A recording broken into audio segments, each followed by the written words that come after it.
Hello friends, how you doing? Day 1488, hoping amazing on this Saturday evening.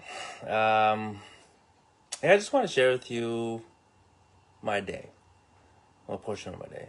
So I woke up, I couldn't sleep last night for whatever reason, and I didn't get up till like just before noon. I don't like losing half my day.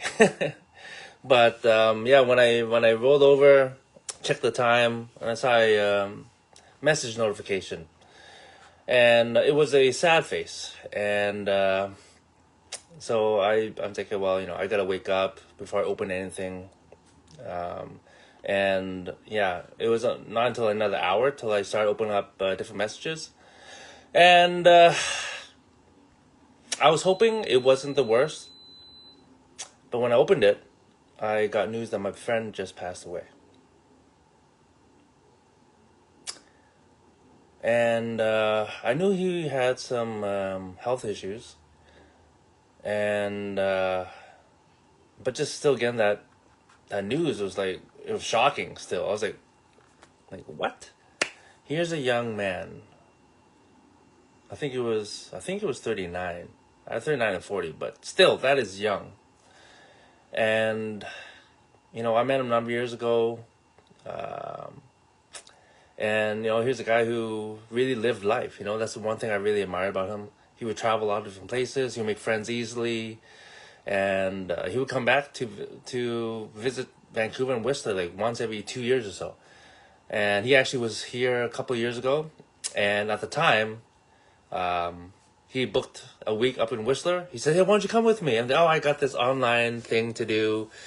I really should take care of that. I said, "Why don't you do up in Whistler?" And then at night we go out. I'm like, "Oh, so why don't I?"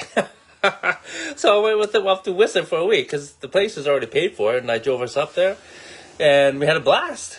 And yeah, and I didn't hear too much from him the last 2 years, but then he did share with me some of his health issues. I didn't know to the fullest extent. I actually was down in Cabo for my friend's stag, a bachelor party, and I was able to spend a few days with him before I met up with the group.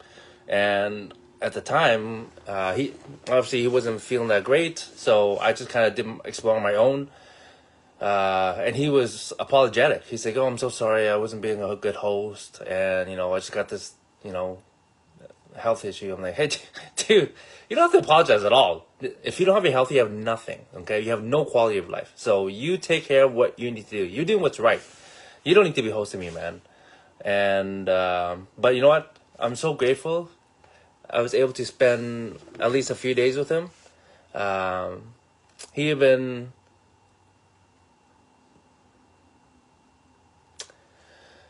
uh, uh, had a few good days with him. And he had a minor surgery while I was there. And at the time, he was worried, if things go bad, this is my code to my cell phone, so my mom can get in and access all the information. And I'm like, why is it seriously that bad? Like what he was sharing with me, I didn't think it was that bad, but the minor surgery went well. This is back in October, and we were able to hang out for a little bit more, and then things got worse, and he went in for surgery only a few days ago. He messaged me a couple of weeks ago, just saying that I was important to him in his life, and is grateful and for my friendship and all that. And it's nice to hear, but man, it hits hard when he's actually no longer here. I'm still protesting myself, to be honest. Because yeah, I'm like, he's a guy, vibrant, full of life, very healthy. He had a black belt in, I think it was karate. He did mountain bike riding, and he's very active. Stay very fit. Yet you never know. You know what I'm saying? You never know when life is going to be over. It's so fragile, and I'm just sharing this to remind you that whatever you got going on, like, I hope you're grateful that you have heirs air in your lungs, that you're breathing, you have life, you have a roof over your head. Like, the simple things is all you need. All the other stuff, just let it go. Let it go. It's not worth it. Enjoy what time you have here. But, yeah, it's still kind of surreal. I'm just like, really? Is he gone? And, yeah. Today was a little weird, to tell you the truth. I was a little bit off, but that's okay. I don't have any urgent matters to take care of right now, so I can take this time. But man, just reflecting. I looked back, saw some of the photos of him, of us. Definitely got me teared up. Knowing that he's no longer here, it's like, that's crazy. But I'm grateful. I'm so grateful that I was able to meet him. It was a chance meeting too. Met him and his girlfriend at the time heading up to Grouse Mountain. I never go up there. I got a free ticket from my friend John, and I took a friend. We went up there. My friend went to the washroom, so I met him, his girlfriend, and we started chatting and said, yeah, if you go back to Vancouver, shoot me a message. I'll show you around. And he did.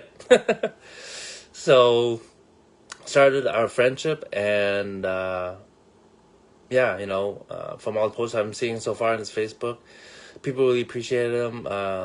Sounded like he cared for a lot of other people and put other people first and just try to serve as many people as possible. Just a really solid person, And hopefully one day,